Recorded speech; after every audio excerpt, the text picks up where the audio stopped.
Welcome to daily current affair. आज हम 12 सितंबर 2023 का करंट अफेयर पढ़ेंगे जो नेक्स्ट एग्जाम के लिए इम्पोर्टेंट होंगे। आइए दोस्तों देखते हैं। पहला क्वेश्चन है, जम्मू कश्मीर के कुपवाड़ा ज़िले में बहुप्रतीक्षित बंगस वैली फेस्टिवल का उद्घाटन किसने किया है? तो इसमें ऑप्शन सी सही है। वहाँ के उपराज्यपाल मनोज सिन्हा ने बंगस वैली फेस्टिवल का उद्घाटन किया है। कुछ इंपॉर्टेंट पॉइंट्स वो देख लेते हैं फ्रेंड्स। तो ऑप्शन इसमें मनोज सिन्हा है, मनोज सिन्हा सही है। जम्मू कश्मीर के उपराज्यपाल मनोज सिन्हा ने सुरम्ब कुपवाड़ा ज़िले में बहुप्रतीक्षित बंगस वैली महोत्सव का उद्घाटन किया। इस महोत्सव का प्राथमिक उद्देश्य बंगस घाटी के भीतर अप्रयुक्त ग्रामीण और साहसिक पर्यटन के अवसरों पर प्रकाश डालना है। यह त्यौहार स्थानीय कारीगरों और अपनी पारंपरिक कला और शिल्प प्रदर्शित करने के लिए एक मूल्यवान मंच प्रदान करता है, जो स्वदेशी विरासत के संरक्षण और प्रसार में योगदान देता है।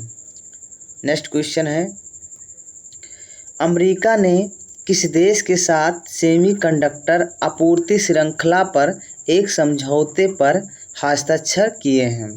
तो इसमें ऑप्शन दोस्तों बी सही है। वियतनाम के साथ अमेरिका ने सेमीकंडक्टर आपूर्ति श्रृंखला पर एक समझौते पर हस्ताक्षर किया है। अमेरिका ने वियतनाम के साथ सेमीकंडक्टर आपूर्ति श्रृंखला पर एक समझौते पर हस्ताक्षर किए हैं। यह समझौता अमेरिकी उद्योग के समर्थन में वियतनाम की राजधानी हनोई में सेमीकंडक्टर पारिस्थितिकी तंत्र की क्षमता का विस्तार करेगा। इसके साथ ही दो देशों ने वियतनाम में व्यापक कार्यबल विकास पहल शुरू करने की घोषणा की है। नेक्स्ट क्वेश्चन है, एशियाई तटरक्षक एजेंसियों के प्रमुखों की बैठक कहाँ आयोजित की गई है? तो ऑप्शन इसमें डी सही है। इस्तांबुल में एशियाई तटरक्षक एजेंसियों के प्रमुखों की बैठक की गई है। कुछ इंपॉर्टेंट पॉइंट्स है वो लेते हैं फ्रेंड। एशियाई तटरक्षक एजेंसियों के प्रमुखों की बैठक की 19वीं बैठक 5 से 8 सितंबर 2023 को इस्तांबुल के तुर्की में आयोजित की गई। इस वार्षिक कार्यक्रम में भारतीय तटरक्षक बल के महानिदेशक डीजी राकेश पाल के नेतृत्व में 4 सदस्यीय आईसीजी प्रतिनिधित्व मंडल ने भाग लिया।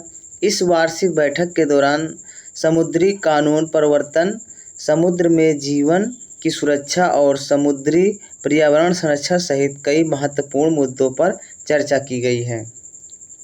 नेक्स्ट क्वेश्चन है, वर्ष 2022 के शांति स्वरूप भटनागर पुरस्कार के लिए कितने वैज्ञानिकों को चुना गया है? तो इसमें ऑप्शन बी सही है। 12 वैज्ञानिकों को चुना गया है शांति स्वरूप भटनागर पुरस्कार के लिए 2022 के लिए। कुछ इंपॉर्टेंट फैक्ट्स है वो देख लेते हैं। वर्ष 2022 के शांति स्वरूप भटनागर पुरस्कार के लिए 12 वैज्ञानिकों को चुना गया है। शांति स्वरूप भटनागर विज्ञान के क्षेत्र का शीर्ष पुरस्कार है, जो 12 वैज्ञानिकों को 7 श्रेणियों में पुरस्कार प्रदान किया जाएगा। वैज्ञानिक और औद्योगिक अनुसंधान परिषद के महानिदेशक डॉक्टर एन कैलेसेबी ने 2022 के लिए पुरस्कारों की आधिकारिक घोषणा की है। CSIR के पहले निदेशक शांति स्वरूप भटनागर के नाम पर यह पुरस्कार 7 वैज्ञानिक विषयों भौतिकी, जीव विज्ञान, इंजीनियरिंग, गणित, चिकित्सा, रसायन विज्ञान और पृथ्वी विज्ञान में दिए जाते हैं। अगला क्वेश्चन है, नई दिल्ली में भारत और किस देश के बीच 3 समझौता ज्ञापनों पर हस्ताक्षर किए गए हैं?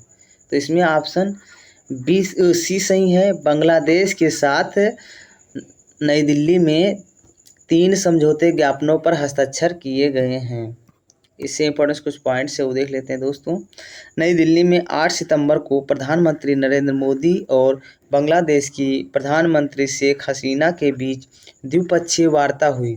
इस वार्ता के दौरान 3 समझौते ज्ञापनों पर हस्ताक्षर किए गए। भारतीय राष्ट्रीय भुगतान निगम और बांग्लादेश बैंक ने डिजिटल भुगतान तंत्र में सहयोग पर समझौता ज्ञापन पर हस्ताक्षर किए हैं।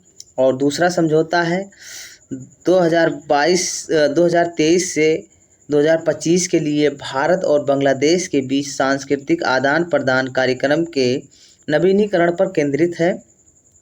भारतीय कृषि अनुसंधान परिषद और बांग्लादेश कृषि अनुसंधान परिषद ने तीसरे समझौते ज्ञापन पर हस्ताक्षर किए हैं।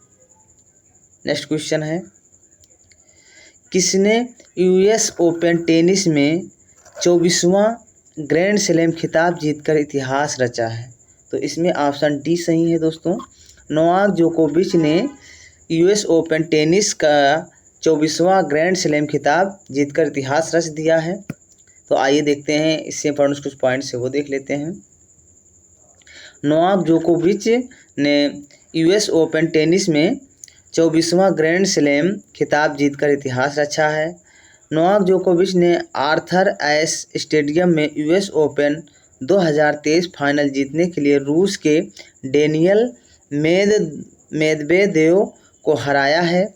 महिला एकल में अमेरिका की कोको गॉफ ने बेलारूस की आरियाना सबलेंका को हराकर अपना पहला खिताब जीता है। दोस्तों ये सबसे कम उम्र की खिलाड़ी हैं।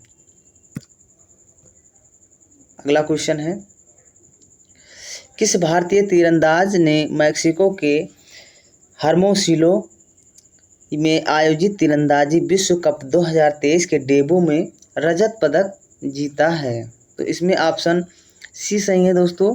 प्रथमेश जावकर ने भारतीय तीरंदाजी ने मैक्सिको के हर्मोसिलो में आयोजित तीरंदाजी विश्व कप 2023 के डेब्यू में रजत पदक जीते हैं। कुछ इंपॉर्टेंट पॉइंट्स है वो देख लेते हैं। भारतीय कंपाउंड तीरंदाजी प्रथमेश जावकर ने मैक्सिको के हर्मोसिलो में आयोजित तीरंदाजी विश्व कप 2023 के डेब्यू में रजत पदक जीता है। फाइनल मुकाबले में प्रथमेश जावकर का सामना डेनमार्क के माथियास फुल्टन से हुआ, जिसके परिणाम स्वरूप मुकाबला 148 से बराबरी पर रहा। फुल्टन ने सबसे कम अंतर में स्वर्ण पदक जीता। नेक्स्ट क्वेश्चन है, किस देश के सुप्रीम कोर्ट ने पूरे देश में गर्भपात को अपराध की श्रेणी से बाहर कर दिया है? तो इसमें ऑप्शन सी सही है दोस्तों। मैक्सिको की सुप्रीम कोर्ट ने गर्भपात को अपराध की श्रेणी से बाहर कर दिया है। मैक्सिको एक उत्तर अमेरिका का एक देश है। मैक्सिको से रिलेटेड कुछ इंपॉर्टेंट पॉइंट्स है वो देख लेते हैं दोस्तों।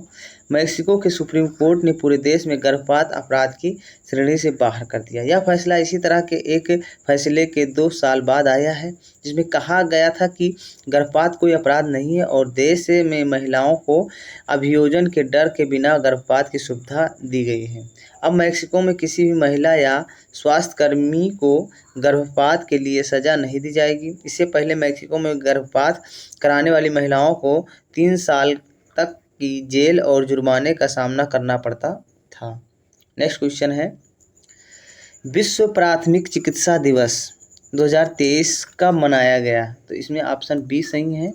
9 सितंबर को विश्व प्राथमिक चिकित्सा दिवस मनाया गया है। इम्पोर्टेंट पॉइंट्स है दोस्तों। विश्व प्राथमिक चिकित्सा दिवस प्रतिवर्ष सितंबर के दूसरे शनिवार को मनाया जाता है। इस साल यह 9 सितंबर को मनाया गया है। किसी मरीज को दिए जाने वाला पहला उपचार प्राथमिक उपचार कहलाता है। यह दिवस चोटों को रोकने और गंभीर परिस्थितियों में जीवन बचाने के लिए प्राथमिक चिकित्सा प्रशिक्षण प्रदान करने के लिए मनाया जाता है। विश्व प्राथमिक चिकित्सा दिवस 2023 की थीम है डिजिटल दुनिया में प्राथमिक चिकित्सा। नेक्स्ट क्वेश्चन है दोस्तों, प्रतिवर्ष विश्व आत्महत्या रोकथाम दिवस कब मनाया जाता है? तो इसमें ऑप्शन बी सही है।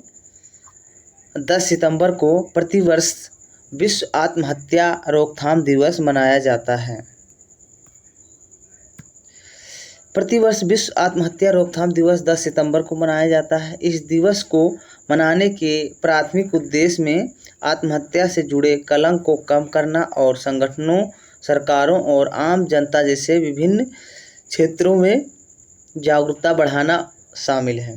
2021 से 2023 तक चलने वाले विश्व आत्महत्या रोकथाम दिवस की त्रिवार्षिक थीम है कार्यवाही के माध्यम से आशा का निर्माण। नेक्स्ट क्वेश्चन है दोस्तों, क्वेश्चन ख़त्म हो गया और वीडियो देखने के लिए धन्यवाद। और पीडीएफ प्राप्त करने के लिए डिस्क्रिप्शन बॉक्स में दिया गया टेलीग्राम लिंक पे क्लिक करके वहां से पीडीएफ प्राप्त कर सकते हैं।